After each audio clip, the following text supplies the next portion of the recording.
Bismillahir Rahmanir Rahim. After praising Allah subhanahu wa ta'ala and sending infinite salutations, peace and blessings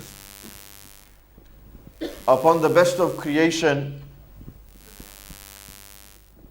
the beloved of Allah Almighty, the most honored one, the most revered one, the most beautiful one, the greatest one, the coolness to our eyes, the purpose of our lives, the reviver of our hearts and the awakener of our souls. None other than Sayyidina Muhammadur Rasulullah sallallahu ta'ala alayhi wa ala alihi wa sahbihi wa sallam. Allah Almighty has blessed us with many great blessings. One of the greatest blessings that Allah Almighty gave to man is time. We never realize what time is because our days are filled with so much of the dunya that sadly we have lost appreciation of this gift. And when a person begins to lack appreciation, qadr, in our language we call it qadr, qadr karna, appreciating. When somebody begins to lack appreciation for something, Allah Almighty takes that thing away from him. And what does Allah Almighty take away from time? Allah Almighty won't take time away, as this is the nizam of the world. This is the system the world is running on time. But when people begin to disrespect and not value time, Allah Almighty will take barakah away from time. There will be no barakah left in time. Brother Irfan mentioned that in the future there will be a talk held on the signs of the Day of Judgment. Those of you who have studied somewhat in regards to this Ashratu Sa'a, Alamatu Sa'a, whether they are Al-Kubra wa Sughra, major or minor signs, you will know that Nabi alayhi salatu wasalam said towards the end of time, Allah Almighty will lift barakah from time. There will be no blessings left in time. And then Nabi alayhi salam explained this to the Sahaba. They said years will go by like months. Months will go by like weeks. Weeks will go by like days. And days will fly by like hours. And you won't even realize where time is going. And you will still be stood on the same spot as you was last year. You will still be in the same position. Nothing is improving. If anything, in today's day and age, brothers and sisters, we're getting worse. On the general perspective, but tell me, how many bad boys, how many lads are sitting in traffic on the A406 so that they can get to central London? They want to watch the fireworks. Like they've got nothing better to do in their lives. Like they want to go there, entertain themselves. How many lads? New Year's Eve bashes. We all know what I'm on about. Going to the nightclubs, drinking away till the new year begins. What a start. Brothers and sisters, I don't have a problem with non-Muslims doing this. But sadly, our own Muslim brothers and sisters will dress up on New Year's Eve. They will look bling. They will look stush. They will look dapper. They will look the part. He will do his hair up. He'll stand in the mirror for 2 hours, flicking his hair this way and that way, like he has no direction in life. If you want to know how directed a person is in life, look at his flick. I know.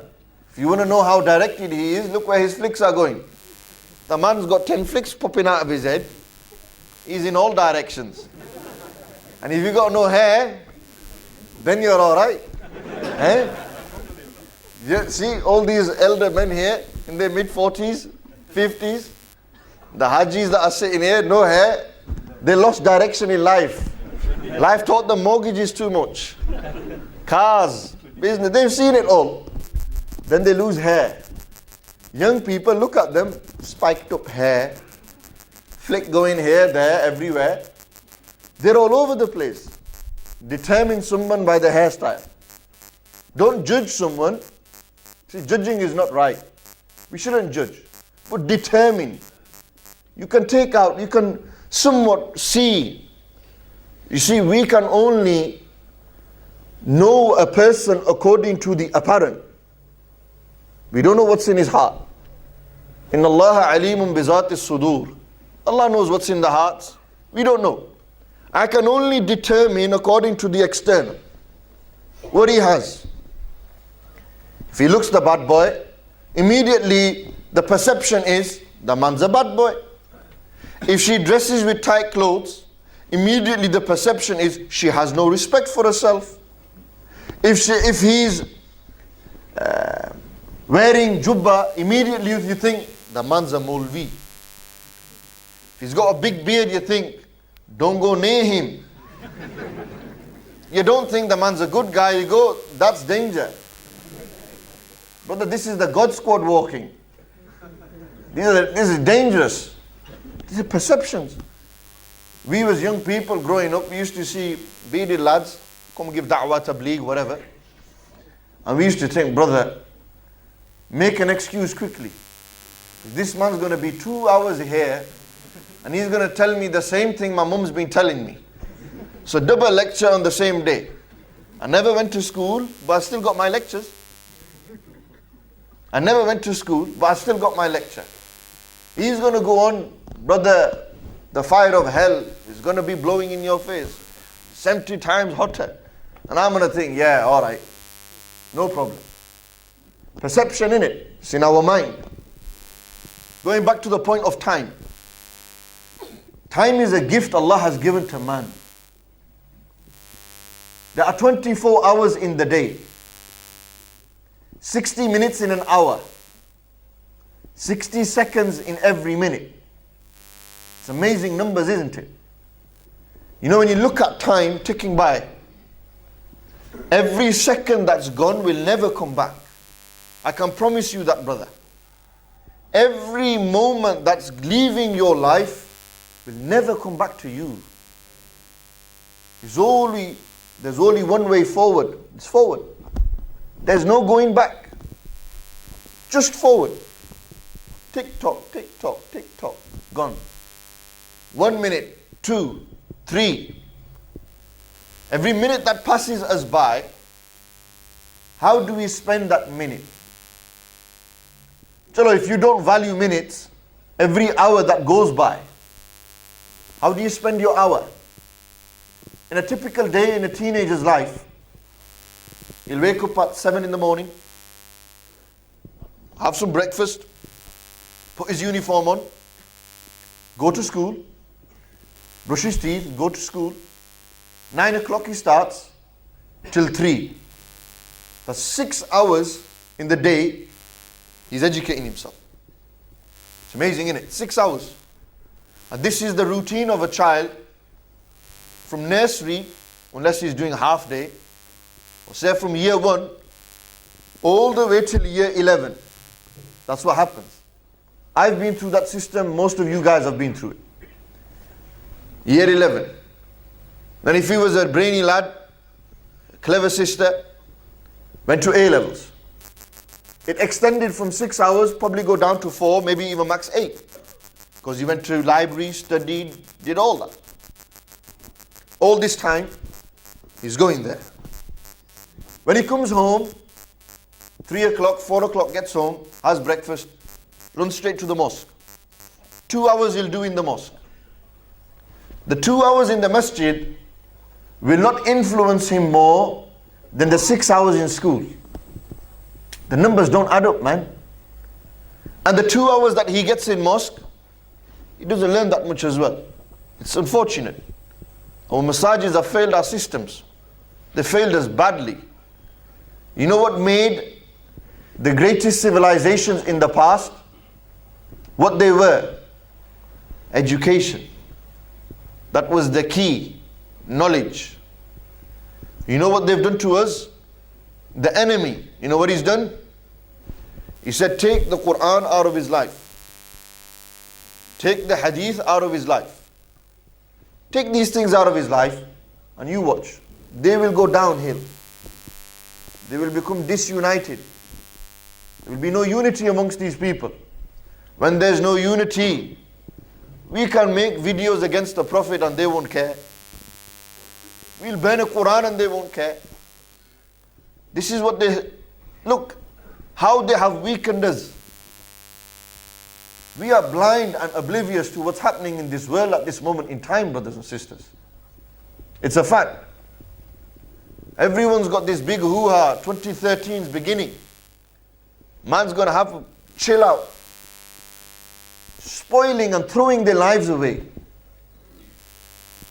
You know this enemy that I'm talking about, Allah Almighty in the Quran talks about them.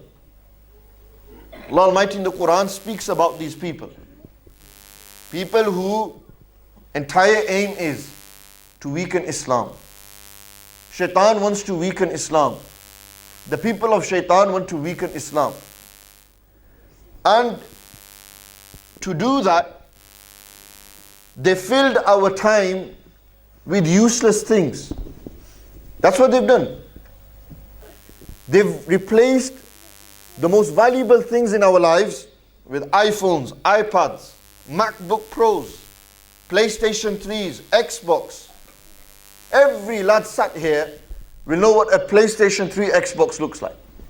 A laptop, a PC. He'll know. Because what have they done?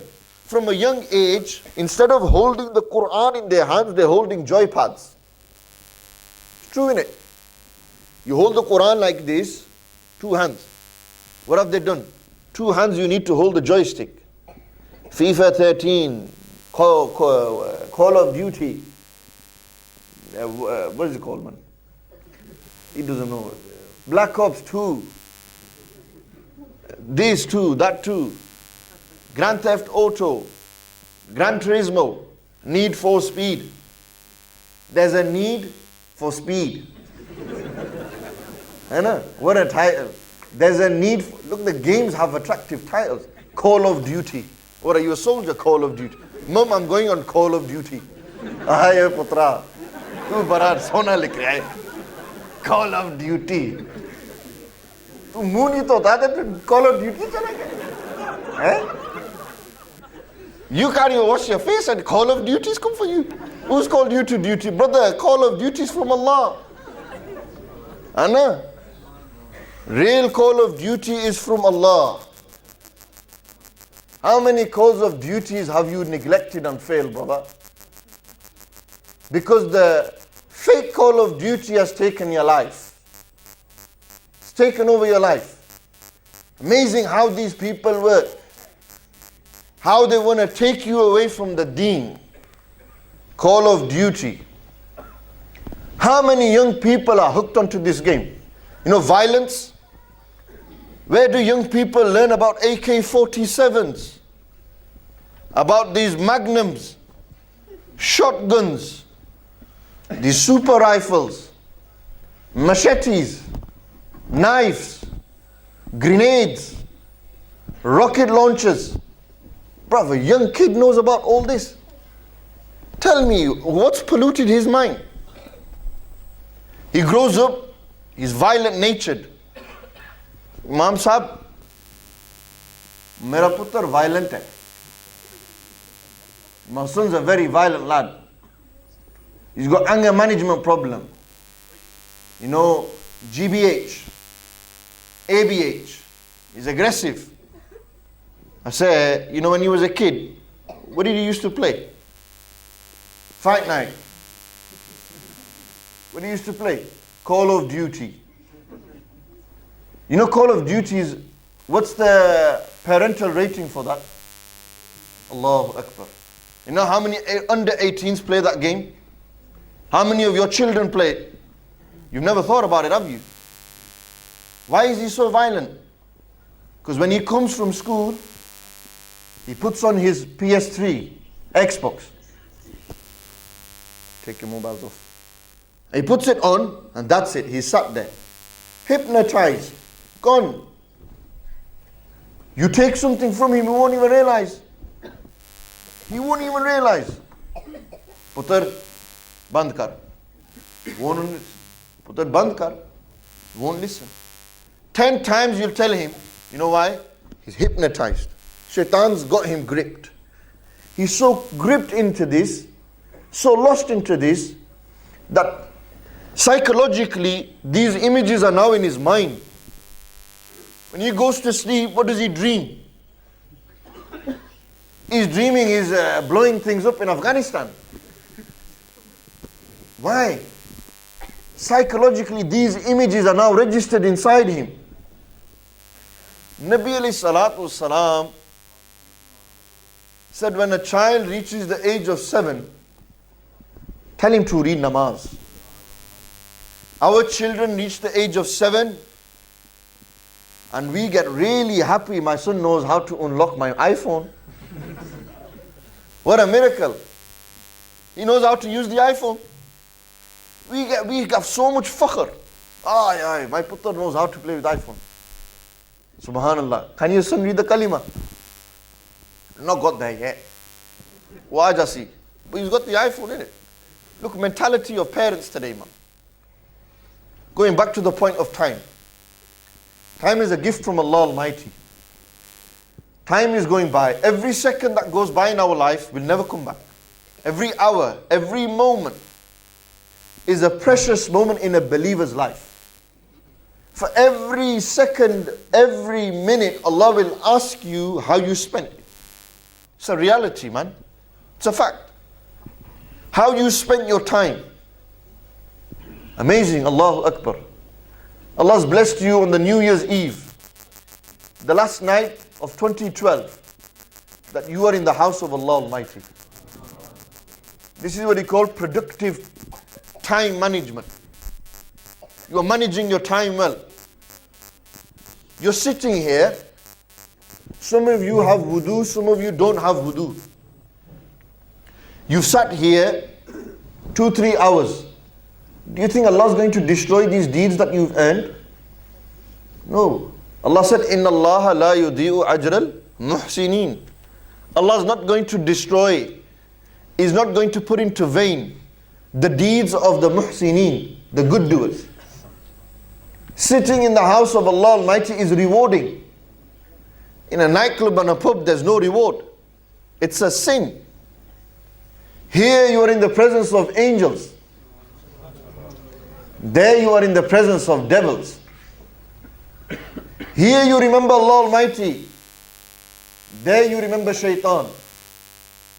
Here you obey Allah. There you obey shaitan. Here you are pleasing Allah Almighty. There you are pleasing shaitan. Brothers and sisters, 2012 has gone. This time last year, it was the same thing. How many of us actually were in the house of Allah this time last year? Who spent New Year's? Now I'm not too much into this New Year Malaki. I'm more into Muharram being my New Year. I'm a Muslim. The Hijri calendar, Muharramul Haram, that's when my New Year begins. This is just some palaver, Gregorian calendar, Georgian calendar, that yes, the New Year. Take we find it valuable. You know, when you go to places like Saudi Arabia, Masr, Egypt, this has no value. value is Muharramul Haram, Safar, Rabiul Awwal, Rabiul Thani. These months, they are given more emphasis. But we are brought up in this culture. So it's a big thing. We've been brought up every year watching BBC News. And you imagining you're in London. We watch BBC News, 12 o'clock, we'll be awake. What a waste of time. How much time have we wasted in this year? How many wrongs have we done in this year? How many times have we disobeyed Allah Almighty this year? Because this year is something big for you, 2012, 2013. I'll go by that, not for Muharram. Just for your understanding. How much? I talk to myself here, I'm not exempt from this. If anything, I'm probably worse than most of you. Because people with knowledge, and I'm not saying I'm a man of knowledge, Allah tests them more, a lot more than the average man. Because He knows what's right and wrong. If he still does wrong, he's going to get punished hard. Because He knows right and wrong. Half of these lads here don't know right and wrong. They know right and wrong according to their own understanding. But for them, going to a shisha bar is right. His mentality and his teachings have told him, bruv, lining up to a shisha bar is good. Talking to a girl is fine. For him, it's fine. For Maulvis like me, it's wrong completely. For some people, it's not wrong. For him, where he earns his money or doesn't matter. Because his mentality, he's not clued up here. And if he thinks he's clued up, then why is he still a servant of the shaitan? A clever man is a servant of Allah Almighty. A foolish man is a servant of the devil. He's enslaved to his own ego. He's enslaved to his own desire. And sadly, we as Muslims have become enslaved to our own egos, desires and the shaitan. We are not slaves of Allah Almighty. If you were a true slave of Allah Almighty, then every moment of your life you would live in fear of Allah, knowing that He'll punish you. And then you will also live in hope of Allah's mercy, knowing that He could forgive you. You would live your life with this balance. You know, we neither have no hope nor fear. Sadly, we don't hope, we nor do we fear. We have become fearless. We think we've become so much in this bad boy mentality, we're fearless.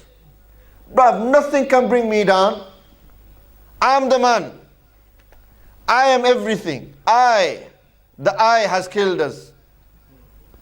The I has killed us. The I is a big thing. iPhone, iPad, the London Eye. The Eye is watching, Big Brother is watching. And the Scottish say, I. And the Punjabi say, I. But it's I in it. It's all the same thing, I. Bruv, take the I out of yourself. That's the key. You can take the I out of yourself, you've made it. You've done what was asked of you. I'll tell you a story about the awliyaullah. There was a great wali of Allah Almighty called Bishr Hafi, rahmatullahi ta'ala alayh. Bishr Hafi, rahmatullahi alayh, was asked by the people of Baghdad, tell us, how do you live? And Hazrat Bishr Hafi said, we live like the dogs of Baghdad. What do you mean? He said, if we get food, we thank Allah Almighty. If we don't get food, we are patient. So if we go 10 days without food, we will never complain, we will sit there patiently, depending on Allah. If we get food, we thank Him. When Hazrat Junaid Baghdadi was asked this question, Hazrat Junaid said, we live worse than the dogs of Baghdad. Said, how? Hazrat Junaid said, if we don't get food, we are patient. If we get food, we give it to the brother next to us. We don't eat that food. A dog, if he gets it, he'll eat it for himself. He'll never share it. The awliyaullah used to say, if we get it, it's not about me. It's about the brother next to me. So make him, how is he? That's what we used to do. We'd give it to them. Getting that I out of you is a big thing. And everything is I orientated. Me, myself and I. Movies have been made on this concept. Movies have been made on gangster concepts. And movie has been made on get rich or die trying. Many movies have been made on get rich or die trying mentality. Many songs have been written on the get rich or die trying mentality. Tupac spoke about it. Biggie talks about it. 50 Cent, Lloyd Banks, Drake, all these big bad boy singers, what do they talk about? Nonsense. Get rich or die trying. Get rich or die trying. And this mentality has now slowly gone into the Muslims. But it's all about getting rich. Money, money, money. Brother, you have money, you talk. When you've got money, you've got respect. If a rich man came in here, everyone would stand up out of respect. If a scholar of the deen came here, they don't know how to respect him. Why? Money has more respect. If you have a relative in your family who has money, you tend to appreciate him more than a relative who has no money. You go and you sit with him, you'll make him feel special because he's rich. He's a millionaire, bro. He's got it all. Man, he's milking the cow. Sickly. He's done it, he's made it. We are amazed by people with money. We are happy. We see them and we think, yeah man, he's made it. I need to do it. So what do? You got to get rich then. If you want to be considered out there, you've got to have the garms. To get the garms, you need money. You've got to have the car. To have the car, you need money. You've got to have the house. To have the house, you need money. All these materialistic things, it goes down to the dollar and dime. Goes down to money. Money. That's all it is. It's all about money. If you've got the money, then you've made it. Mal. Money. Money makes the world go round. Makes the world tick, that's what they say. You know, for him it's all about money. That's all he thinks about. How am I going to earn? Got a mortgage to pay. Got to do this. Got to do that. You know this money economical system, you know how it is? You know the 20-pound note has no value. It's paper. Did you know it's paper? Nothing. What is 20-pound note? It's paper. This costs nothing to make. It costs nothing to make. When it's made, we slap a value on it. It's a 40 quid. Then for that 40 quid to have value, you make paper. 20, 10, 5, 50. Then that paper, you make 10,000 of those. What happens? And you got money in it. Paper there. That paper slaps a price on this commodity. Halanke, this is worth nothing. Absolutely nothing. I could give this for free. But I could give it for £100 if I wanted to as well. It has no value. What has value? Tell me. What value does the dunya have? You're telling me these cars are valuable. What value does it have? Tomorrow if the economical system collapses, where's the value gone, brother? Where's the money gone? No value. It's paper. If it was valuable, if I burn it, what happens, bruv? Where's the value gone? That paper has no value. But we've become so enslaved by this paper. Paper has enslaved man. Amazing, isn't it? How weak has man become? You know the Rockefellers, Rothschilds, these big families, industries, the American. Go and read their history. How the central banking system was made. Make paper, slap values on things, spread it out. Who runs the system? Who's running this system? And mind you, every man who ever spoke about this system was shot afterwards. I wouldn't be surprised if I'm next on the hit list. But it's true. Open your eyes. What value is in that paper? I've got a bottle of cash here. Let me get it out. Get you licking your lips. Molvis are rich. Look, bottle of cash. Paper. What is this? Innit? Our mentality is it's everything. This makes the world tick. To get my car moving, petrol costs. Got to put paper there. Everyone has to work for this. Really, what value does it have? If tomorrow this runs out, does the world end? Someone tell me, answer me carefully. This week, if this run out, will the world end? So why? Why do you live like the world's going to end if I don't have no money? See the mentality, how they've brought us up. We have started to depend on this more than Allah. It's a fact. It's a fact. We have depended more on this. Now, I'm not a person who says, don't go out there, don't work. Just sit there and God will give you. Nobody is that great. I tell you that now. Nobody's iman's on that level. Very rarely. Who will sit home and say, direct मारने वाले, पता है ना, danger. A direct मारने वाले, yeah, God's gonna do it. I ain't moving. He sits there, nothing happens. I don't know if you maybe most of you are clocked it late. I don't want to mention who they are, what they are. You know who they are, innit? Oh, yaar, they wobble. Shall I give you more signs? Trousers are halfway up. They have shiny bald heads. No moustache. Big beards. And they say, believe in one Allah. Don't ask the Prophet. The Prophet can't give you nothing. You can't do nothing. No. Direct to Allah. Direct to Allah. Direct to Allah. Hazrat Sahab, tell me something. You fall ill. Mande ho gaye ho. Bimari ho gayi hai. Sira hi dard hai. Tang tut gayi. Some things happen to you.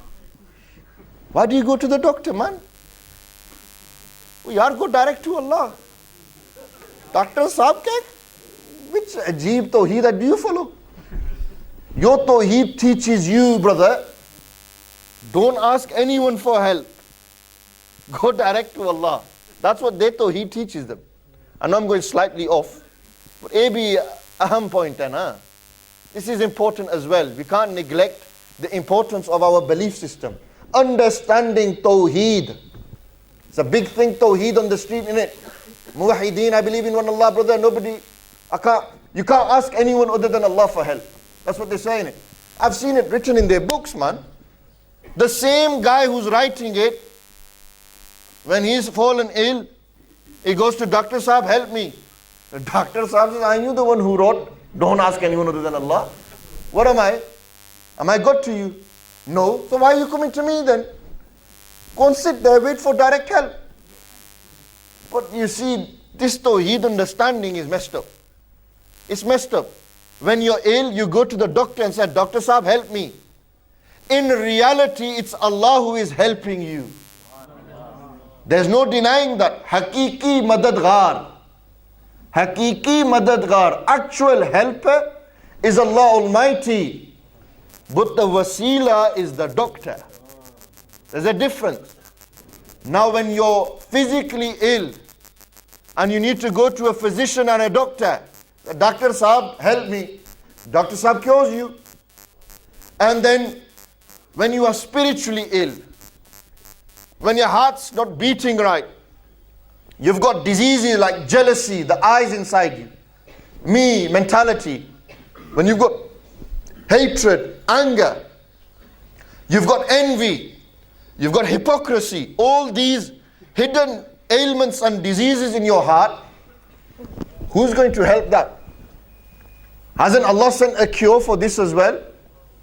I go to Peer Sahab, I go to Ghousia Azam, I go to Sheikh Abdul Qadir Jilani, and I say, Huzur Ghousia Azam, help me, do something for me. Why do I ask Him for help? Why don't I ask Allah directly? No doubt Allah Almighty can hear you. It's not that Allah Almighty can't hear you, He can hear everything. But why? Why do I still have to go there? If Allah can hear everything, then He can answer everything. True, isn't it? There's no denying that. Then why did the Sahaba go to the Prophet? Why didn't Allah Almighty's Nabi alayhi salam said, don't come to me, go direct? Oh yar, why did they go, man? Tell me. Tell me. If it was shirk, the Nabi alayhi salam would say, don't ask me, ask Allah. Don't ask me, ask Allah Almighty. But Nabi alayhi salam was teaching them that in reality you are asking Allah Almighty. But when Allah Almighty, you get to Him, you go through something. When Allah gives you something, it comes through means. Everything that's come to you has come through a middle way. Now you want to go back direct? Quran came to you, not directly, brother. Came through the Prophet ﷺ. Islam came to you, to the Prophet ﷺ. Iman came to you, to the Prophet ﷺ. Allah Almighty came to you through the Prophet ﷺ. And now you're telling me you're going to go get back to Allah without the Prophet ﷺ? Tell me how you're going to do that. Tell me.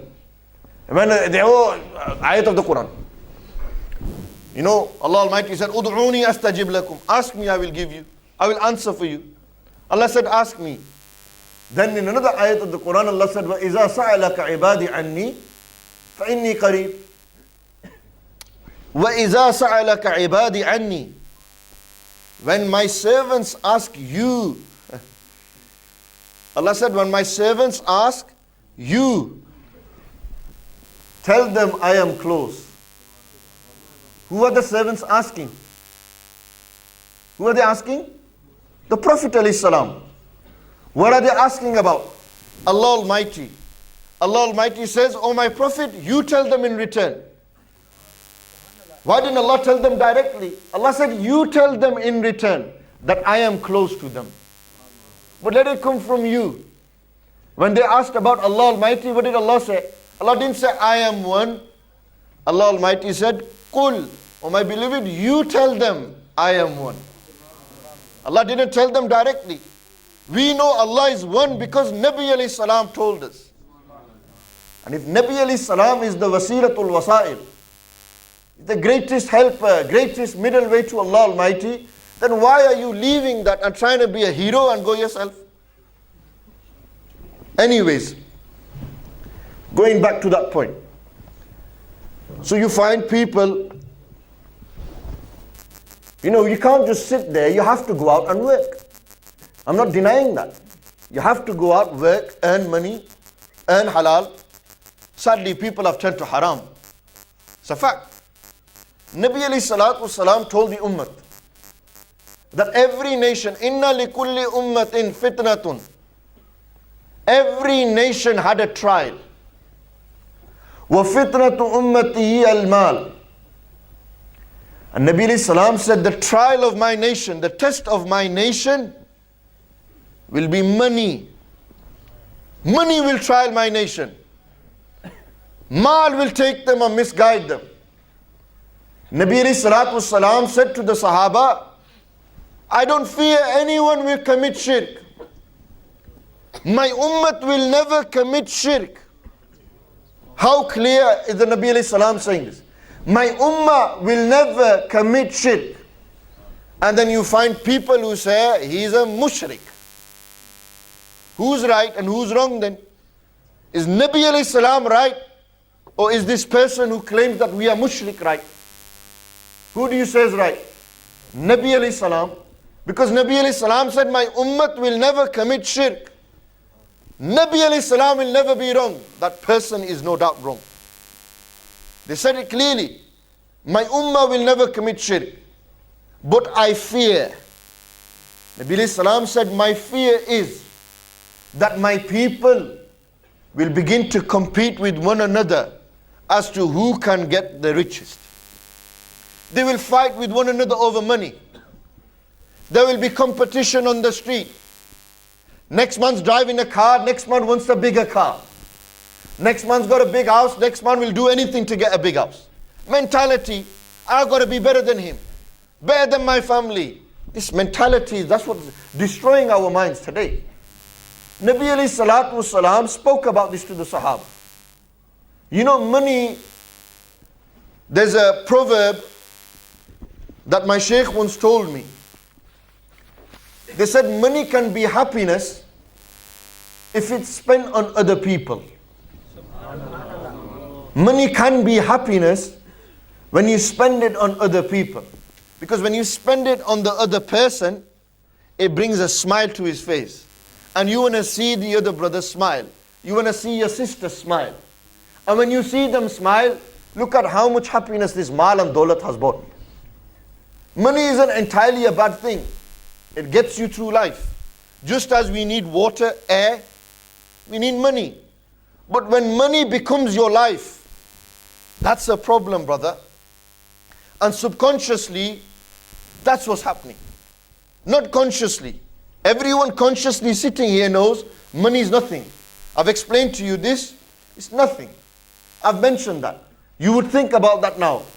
But subconsciously in the back of your mind, you'll think, Imam Sahib, yaar, I still got a mortgage to pay.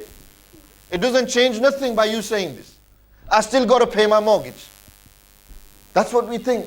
Subconsciously, it's in your mind. Why do you go out and work 8 hours a day? Why? Why do you go out and work 8, 9, 10 hours a day? Why do you do it? Because you need to put money on you need to put food on the table. Food costs. You need to pay for your bills. Bills cost. So you need to work. In the Prophet ﷺ's time, this wasn't the case. In Nabi ﷺ's time, there was no economical system or structure like this. What had value was gold. Gold had value. You know, gold and silver had value. Where's the gold and silver today? This ain't gold, this is paper. Where's the gold and silver? You know, Gaddafi, what did he want to do? He wanted to change it. When he wanted to do that, what did they do? They popped the old geezer. I know, they killed him. Because you're challenging the central banking system, the interest-based system, the system that sucks you dry and makes you a slave of it. It's a fact.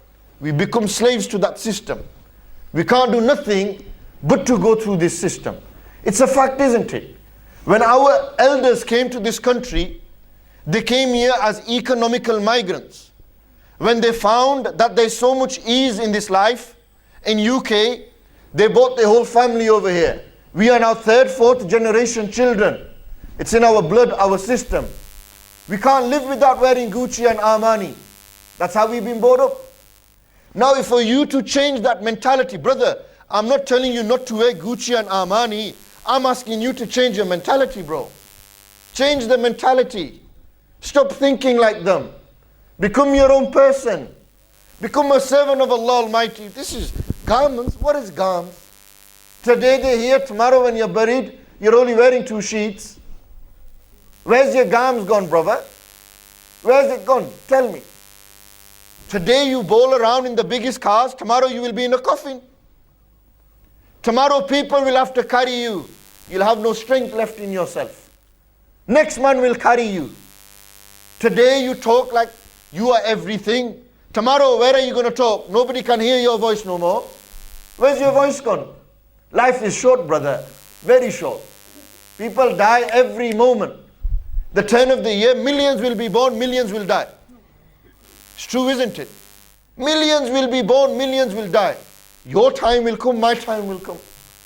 2012 is going, 2013 is about to start soon. And we are all in this palaver. Okay, New Year's coming. What New Year? Every day is another day. For us, there is no celebration of a new year and an old year and this year and that year. You're a Muslim, for God's sake. You're a Muslim. Think like a Muslim. Stop thinking like those who don't give you no good. If you are a Muslim, for you every moment is precious. Every moment means the world to you. Because you know that moment that's gone will never come back. Oh, happy birthday, one more year you live. I say 1 more year is decreasing. Another day gone. Because the end has been written. The end of your life has been written. It's determined. Allah has written that. Now every time that's passing is getting closer to that, not further away. You're getting closer to your end. How are we getting closer to it? How are we spending it? Brothers and sisters are getting lashed out there in nightclubs and pubs at this moment in time. Bopping to music. This is the reality out there. Our own Muslim brothers and sisters have been killed in Syria, Egypt, massacres. Look around the world what's happening. And look at us living lavish. The Prophet ﷺ's honor is coming under attack. This is what's happened in 2012. Syria, Egypt, political turmoil in our Muslim countries. Look at the state of Pakistan's politics system. Look at all this that's happened in this last year. And people think, yeah, another year's gone by, New Year's beginning. If you're a believer in New Year's resolutions, what's your resolution? Tell me. If you're a drug dealer, brother, stop dealing drugs. Justify for me. One man, he's a sick dude. He says, I'm selling it to non-Muslims, so it's fine. I'm giving it to Gori and that. It's fine. Now, how do you manage to justify that to me, brother? It's not a non-Muslim, innit? Non-Muslim, I can do it to them. What about when a non-Muslim gives it to your own sister? And he thinks the same way about you. Why don't you tell me? Why is it different then? Nah, bro, that's different. Isn't that a human? Isn't that someone's daughter? Doesn't she have a life? And you're trying to justify it because she doesn't believe in the same thing you believe. How much belief do you have? You call yourself a Muslim. You try to justify that. Nobody can justify dealing drugs. You can't justify it. Give me a justification. Even if you have got to a point, the worst thing, the lowest of the low, there might be an exemption, but no. That's haram. It's qat'an haram. Drinking alcohol. How many alcoholics will you find that are Muslims? They love drinking vodka, Jack Daniel. They love these drinks. They can't live without them. Why? Something wrong with water? Don't you find it tasty enough? Put Robinsons inside it, brother. Make your own halal tequila. Don't get no vodka and boost and Jack Daniel and all this and mix it and think, yeah, you're some kind of bartender. You ain't no bartender. You ain't. So why? Mentality in it. He wants to be cool. The boys are doing it, I'm going to do it. He's a gangster, I'm going to be a gangster. He's a fool, you be a fool. He's an idiot, you're going to be an idiot. He's a drunk and jumps off a cliff, what are you going to do? Yeah, happy days, bro. Let's do it. You're going to do the same thing. You're not going to do the same thing. Because you got a brain in it. There's a certain cut-off point. What's your cut-off point? What's the limit that you will get to? Tell me. What's your limits? Do you have a limit? We don't have a limit. Imam have no limits.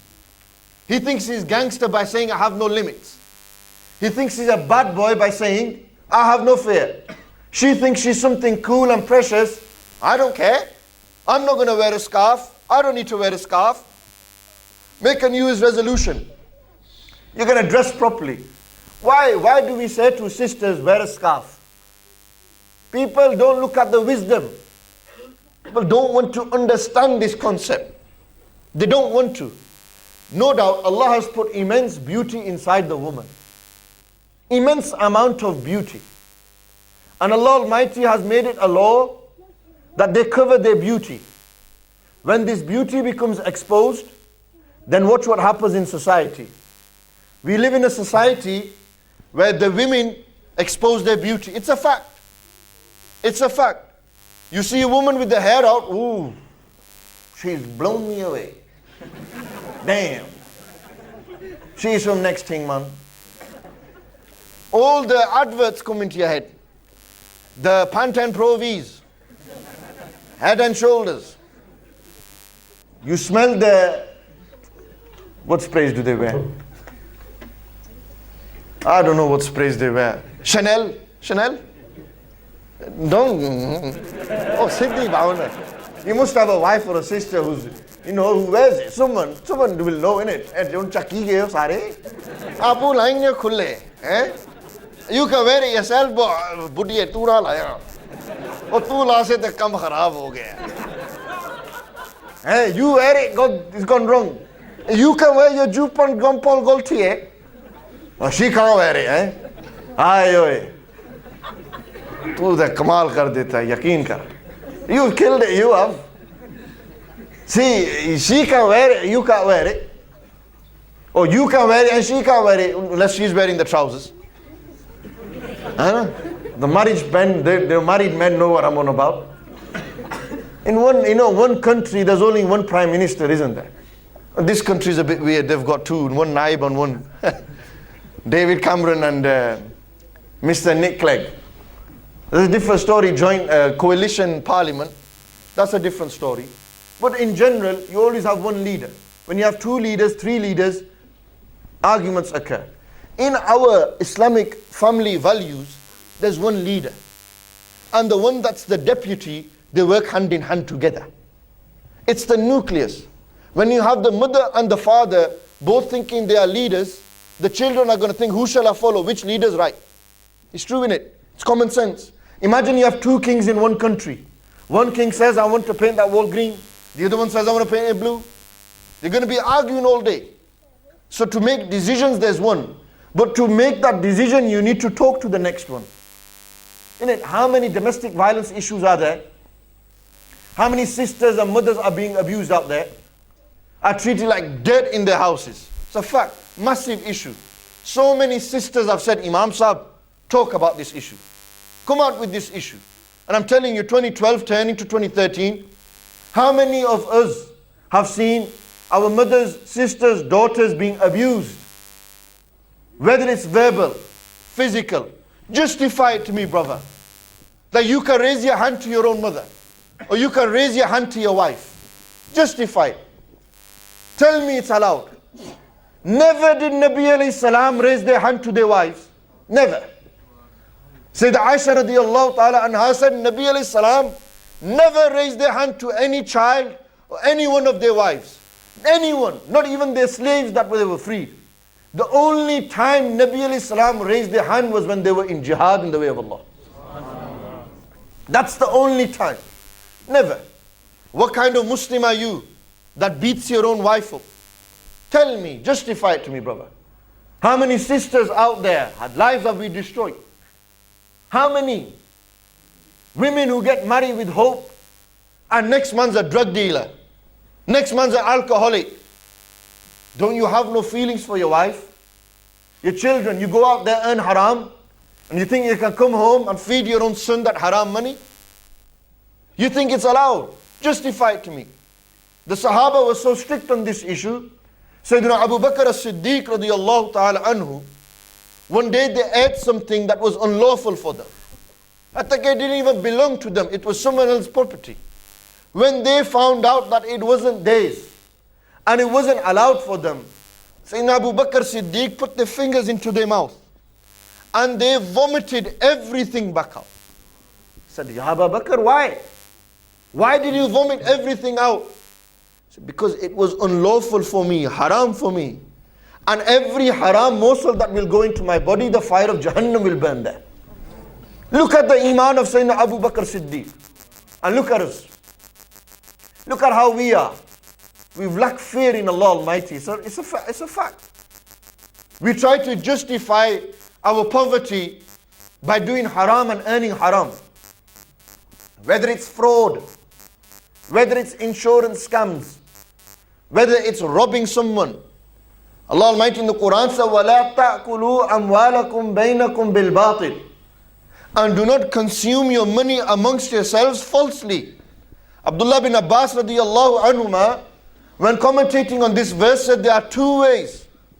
Allah Almighty's Nabi alayhi salam's cousin brother Abdullah bin Abbas said, do not earn your money through haram.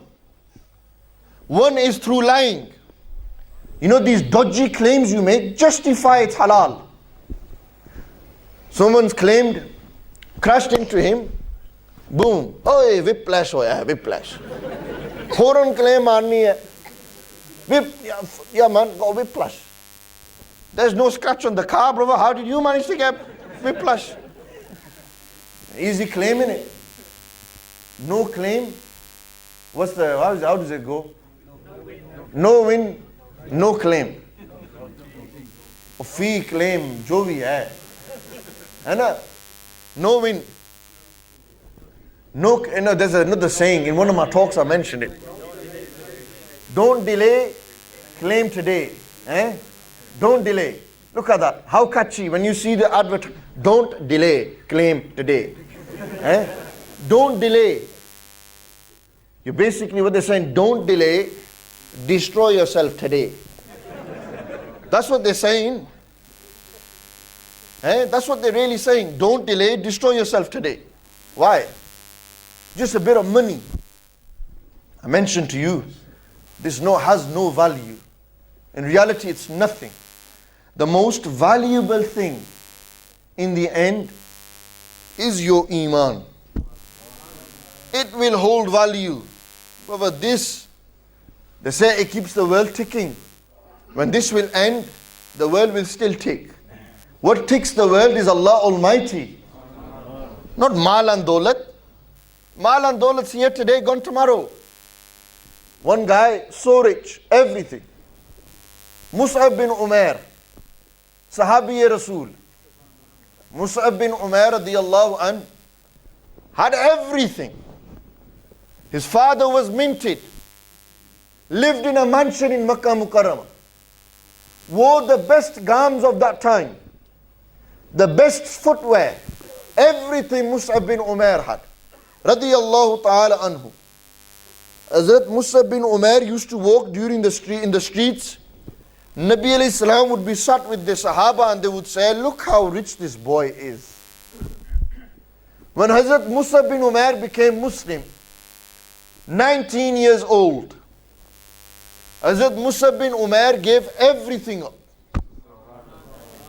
When Nabi alayhi salatu salam spread Islam to Medina Munawwara, you know who they sent to Medina Munawwara? The rich boy Mus'ab bin Umair. Mus'ab, go there and teach them about our deen. Hazrat Mus'ab bin Umair used to look like Nabi alayhi salam. Top to bottom resembled Nabi alayhi salam. Whenever Hazrat Mus'ab bin Umair used to walk, Nabi alayhi salam would say to the Sahaba, do you know how rich this boy is? He has it all. In the battle of Uhud, in the midst of this battle, Sayyidina Mus'ab bin Umair was killed. Mus'ab bin Umair had been martyred. A rumor went flying around on the battlefield that alayyazu billah, Nabi alayhi salam has been killed. Because the Hazrat Mus'ab bin Umair resembled Nabi alayhi salam so much. So much resemblance. Sahaba thought, Nabi alayhi salam has passed away, nothing's left now. Allahu Akbar. Hazrat Mus'ab bin Umair radiyallahu ta'ala anhu, when they passed away, it's narrated, they didn't have enough money to purchase their own kafan. The same guy, Sahabi of Rasulullah salam, who had everything. And when they left this dunya on the battlefield, the Nabi alayhi salam said we had to get leaves to cover the feet of Mus'ab bin Umair. There was not enough clothes on him. You're all going to die a poor life. It's a fact. We will die poor. A rich man is who? Who has the good deeds. The poor man is who? He has all the mal and daulat, but he has no good deeds. Nabi alayhi salam said on the day of Qiyamah, there will be people who will be known as the bankrupt men. Abba said, Ya Rasulullah, manil muflis? Who are these bankrupt people? Nabi alayhi salatu salam said, do not think the bankrupt one is he who doesn't have no mal and daulat, no dirham and no dinar. Nabi alayhi salam said the bankrupt person is he who will come on the day of resurrection with mal. He will come with his zakat. He will come with his salah. He will come with hajj. All the good deeds he will have. by the end of his reckoning, he will have no good deed to his name. That's a bankrupt man. He said, Ya Rasulullah, how? Why? Nabi alayhi salam said, because he didn't treat people right. He didn't know how to talk to people. He used to disrespect. Allah Almighty didn't look at his prayers. Allah Almighty looked at how he was with people, how he behaved with people. This is what Allah Almighty will look at. How you talk to your mother and father, how you talk to your brother and sister. How many arguments have you had with your mother in 2012? How many arguments have you had with your father in 2012? How many times have you swore at your brother and sister in 2012? How many times have you sworn in 2012? There's a big palaver in it. 2012, 2013 is coming. Just look back and ponder over this last year of your life. How many deeds good and how many deeds bad you have done. Where you have gone in life. It's a fact. Brother, life's very short. It's a fact. Life is too short. You only live once in it. YOLO. You only live once. Now you live twice. You don't live once.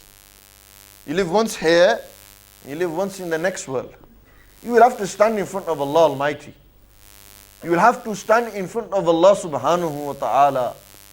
And Allah Almighty will ask you one of 5 things. I gave you life, what did you do with it?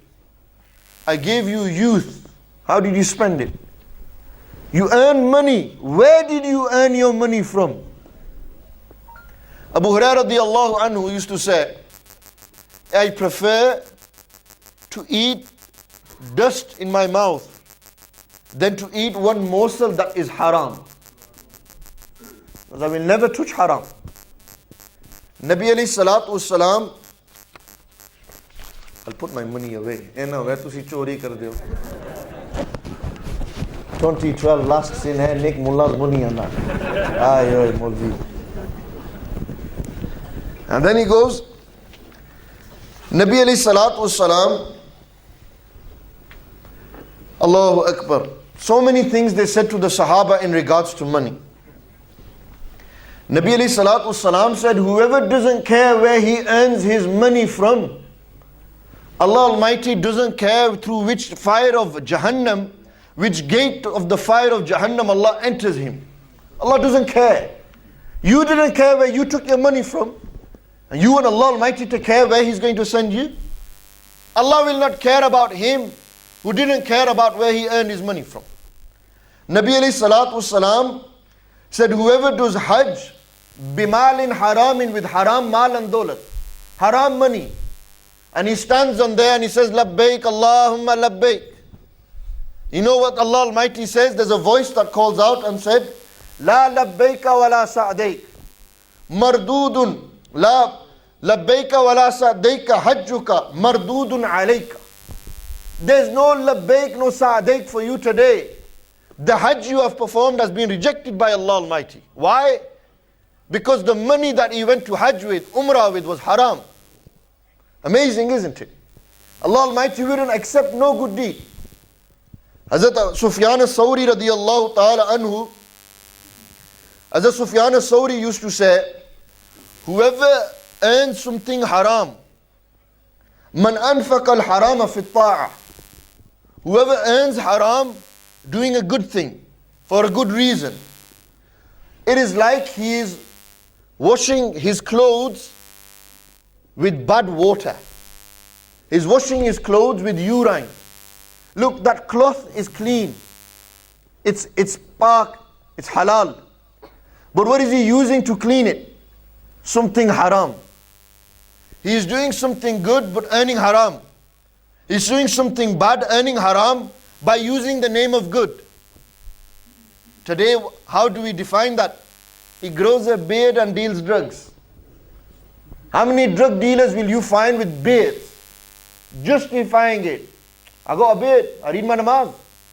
You read your namaz for yourself, but when you shot that skunk and weed and cocaine, heroin, you're killing next man off. Are you telling me it's a good thing? Brother, sort your head out. You can't be right, man. Your mentality is wrong. Beard, Walthamstow, Ilford, Barking, how many places? I don't even want to go Bradford. Man, Bradford's full of it. You see them, big beards, and shotting skunk and weed, eh? Allahu Akbar. What's the state the world has come to? Trying to disguise, eh? Trying to show he's a good boy. Sisters wearing a hijab, disguising herself. She goes off and does haram with someone. Why are you disguising yourself for, man? It's a fact, it's happening today, man. Sisters are doing this. We are deceiving ourselves. We're fooling ourselves. Allah Almighty deep down knows what man thinks. But we're fooling ourselves, man. We're lying to ourselves. Why are you lying to yourself for? If you can't do it, don't do it. Don't pick and choose, yeah, you know what, I'll be a better this or a better that. It's true, isn't it? Then you find, Hazrat Sufyan as-Sawri said, how can you purify this pure cloth with something haram? How can you do it? Nabi alayhi salatu wasallam, then Hazrat Sufyan as-Sawri said, وَذَنْبُ لَا يُكْفَرُهُ إِلَّا الْحَلَالِ. How can you do something bad? You know, the sin can only be removed, can be compensated except with something good. If you do a guna, do something good. If you do a sin, do something good. And then you will find the return. You will find it will be purified. But if you're doing something good and thinking you're going to compensate it with something bad, brother, you're wrong. You lost your mentality. Nabi alayhi salatu salam said, no one will enter Jannah. No, that man will not enter Jannah who in his body there will be haram. He eats haram. We walk into Nando's, KFC, stun their chickens. And oh, haram in it. You find some of them, they'll take any meat. I said, Bismillah, Allahu Akbar, halal ho gaya. Oh, dua par hi hai na. They'll take the meat, they'll blow over it, Bismillah, Allahu Akbar, and say it's halal. People have tried that, justifying that to me. You know, those who are black and white, do I have to describe them again to you? You know, those who are literalists. They take the Quran literally. I'll tell you a funny story, yeah. There's one guy, he wanted to debate a scholar. And he says, you know, you guys, you Sunnis, because you guys add too much makkan to everything. You add too much into it. You add this to it and that to it, and you go into it too much. It's black and white. What Allah says in the Quran, that's what it is. Allah said the Prophet's human, that's it, he's human. Don't add nothing, don't explain. That's how they think in it. He says you Sunnis add too much to it. Now the guy who was saying this, he was blind. He was blind.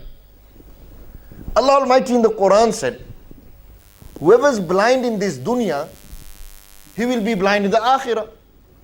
And wa adalla sabila, he's misguided. He said, Maulvi Sahab, you're blind. The Quran said, whoever's blind here, he'll be blind in the akhirah. And he's gumrah. That means you are blind here, you will be blind on the day of judgment, and you're misguided. He goes, no. He goes, no, this is what it means. He goes, unkun makhan landa hai.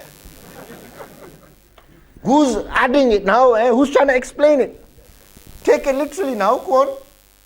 He goes, no, this means whoever's blind in the iman, whoever's a kafir here will be a kafir there. Because now you're explaining it to me. Now you want to explain the Quran to me. One hand, you're a literalist. You take it as it is. And now you want to go delve into its meaning. Brother, stick to one opinion. If you're going to be a literalist, stick to being a literalist. Don't pick and choose what suits you. One guy, he read a hadith. You know, today you find these people, they read these Bukharis in English. And they think they're some kind of muhaddises. They take the translations, carry it around in colleges and universities. Look, akhi, says it here. Look at the footnote, akhi. His throat goes when he says, akhi. He says, akhi, look at this. This Maulvi Sahab, he read a hadith. The hadith was that Nabi alayhi salam did tawaf on a camel. Bande da putar kehanda hai ki aaj main bhi ऊंट पर तवाफ करना है. आयो पुत्रा, तू तो कमाल कर देता है. सुन्नत है ना. He goes, sunnat, I'm gonna go and do it. He said, ठीक है, जा पुत्र कर. Maulvi Saab's a literalist. He got his ऊंट, got to Makkah Sharif. Everyone's looking at, what's this guy doing, man? Hey, what's this guy doing? He goes, मैं हदीस पढ़ी है ना. वो मैं हदीस पढ़ी है ना, बुखारी शरीफ में मौजूद है. ठीक है, जा करो. Sat on his camel. Went on his camel, started doing tawaf around the Kaaba. Camel needed a wee. Allah's created the camel system that when it wees behind, backward. Now he's doing tawaf. There's a marble floor. Or in that time there wasn't marble. And people are walking behind him doing tawaf as well. He's some big timer. He goes, yeah, doing it on a camel. I read the Prophet did it on a camel. I'm going to do it. They said, Yar, what are you doing, man? The camel's been 2 circuits have gone around the Kaaba. Third one, the camel wants to let it, number 2. Wants to do a number 2. Camel ain't going to stop for no one. You don't care who sat on him. Went for it. On the 4th circuit, camel slipped on his own thing. Maulvi Sahab went flying that direction. Camel went that direction. They go, Maulvi Sahab, sunnat puri hogi? Hogi ya sunnat. Bariya sunta karne ho. मैं कुरान में से सुन्नत पढ़ी, हदीस पढ़ी है ना. सुन्नत पूरी होगी. तो तवाफ हो गया. होया ही नहीं. 4 हो गए तक वो कम नहीं हुआ. He's done 4, it didn't do it. Then they go, Maulvi Sahab, तुसां क्या पढ़या है? What did you read? He says, I read this. So did you understand it? He says, no. He says, come here. You've read it but not understood it. I'm going to read it to you and make you understand it now. You know when this occurred? When Nabi alayhi salam was performing the final Hajj. And 124,000 Sahaba did Hajj with them. And there was such a big crowd doing tawaf around the Kaaba. That Nabi alayhi salam wanted to teach the Sahaba what to read at what point. Like you have Rukne Yamani, Rukne Iraqi, different Rukns, Hajr Aswad. You read this dua here, this dua here, this dua. And for everyone to see Nabi alayhi salam, they did it on a camel. That's the first thing. The second reason, any animal Nabi alayhi salam sat on, out of honor and respect, never urinated. Who are you? Because I didn't understand that. See, reading hadith is one thing. Understanding hadith is a complete different thing. Oh, everyone can read a hadith, but not everyone can understand the hadith. I can tell you all these ahadith, what do you understand? This is why to understand the deen you have to go to the scholars, not to Sheikh Google. I'm Flana Sheikh and Flana Sheikh. No, the deen isn't a joke, brother. It's not a joke. You can pick and choose from who you want. One guy, he wanted to prove that Nabi alayhi salam has no power. And you know what Katya misal he gave? He gave the worst example. He goes, I'm going to prove to you that the Prophet can't do anything. He can't help you, he's dead. Because I'm going to prove it. I don't want to mention the name of this man because I don't want to offend anyone who follows him. Afterwards, if you want me to tell you, I'll tell you. Maulana Ashraf Ali Thanvi Sahab mentions this in his book. I'll mention that much. There was a donkey nearby, Koti. Went to the donkey, he had a danda with him. He had a stick with him. And he said, I'm going to prove to you, my stick has more power than the Prophet's name. He says, watch. He says, Khotiye khadi ho ja. Get up. Nabi alayhi salatu wassalam ke sadke wasile se khadi ho ja. Khoti na khadi ho hai. He said, I ask you by the name of the Prophet, stand up. Hundreds of people are watching this. He's trying to prove the Prophet's name has nothing. And he goes, look, I've taken the Prophet's name, the donkey hasn't got up. Now I'm going to use my danda, my stick, and watch how I get this camel. 2 smacks on the camel or the donkey, and the donkey stood up and he said, look, my stick has more power than the Prophet's name. Look at how he's trying to prove this. There were many stupid ones there. There's a clever one there. He said, Hazrat Saab, come here. I'll tell you. Come here. He said, I'm going to take the name of Allah and I'm going to ask this donkey to get up. He said, I pick a qasam by Allah's name, donkey khadi ho ja. Get up.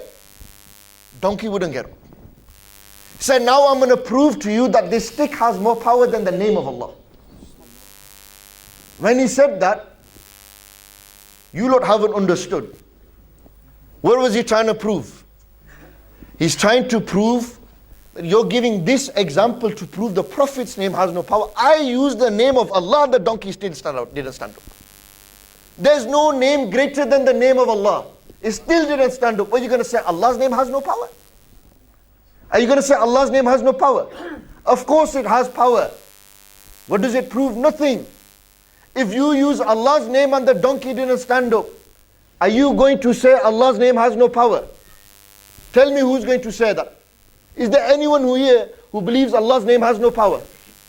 But the donkey didn't stand up. So what does that prove? What does that prove? You don't know what it proves, do you? What does it prove? It proves if Allah wants the donkey to stand up, Allah will make it stand up. There's a wisdom inside there. A wisdom that me and you don't understand.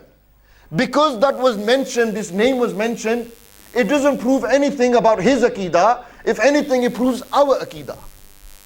He goes, yeah, well, I'll prove to you. You know your Peer Sahibs that are in their graves? They can't do nothing. Look, people go to their darbars and they take off these clocks. They go to their darbars, they steal there. If Peer Sahib had power, why didn't he stop them? I said to him, Hazrat Sahib, people come to the house of Allah and steal. Allah doesn't stop them from stealing. Are you going to say Allah has no power? You can't say that. Allah has the power, but Allah knows what He's doing. Awliyaullah have the power. Allah's given them the power. Allah's given this power to them. But if they don't stop it, it doesn't mean they don't have the power. There's a wisdom inside there. There's a wisdom that me and you don't understand. And that's how we understand these masail. People try to misguide people by giving them these kind of examples. They say, look, the Prophet has no power. Allah, this has no power, that has no power. They say, if the Prophet could guide everyone, why didn't he guide Abu Jahl? Good question, isn't it? We believe the Prophet can guide anyone. Why didn't the Prophet guide Abu Jahl? Why didn't he guide? Alayhi salatu wassalam. Why? Because Nabi alayhi salam only guides who Allah wants to guide.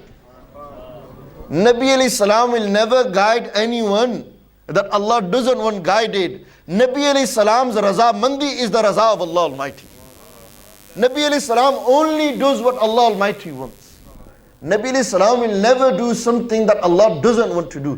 Nabi alayhi salam will never compete with the will of Allah subhanahu wa ta'ala. This is what the awliyaullah, when they give you to the will of Allah Almighty. They will never go against this. These are important points to understand. Oh, you can't ask anyone for help other than Allah. You can't go to anyone other than Allah. You know, there was a guy, you know the example I'll give you. Ma said to Putter, Dudh dekhna hai. Literalist ne. Said, Putter, Dudh dekhna hai. Look at the milk. Putter is looking at the milk. When the mother said, Putter, look at the milk. Mother has gone. Dog came, drank the milk. Mom said, ਪੁੱਤਰ ਦੁੱਧ ਕਿੱਥੇ ਗਿਆ? ਉਹ ਕਹਿੰਦਾ ਮਾਂ ਤੁਸੀਂ ਕਹਿਦਾ ਸੀ ਕਿ ਦੁੱਧ ਤਖਣਾ ਹੈ ਤਾਂ ਮੈਂ ਤਖਣਾ ਰਿਹਾ. You said look at it, I was looking at it. Allahu Akbar.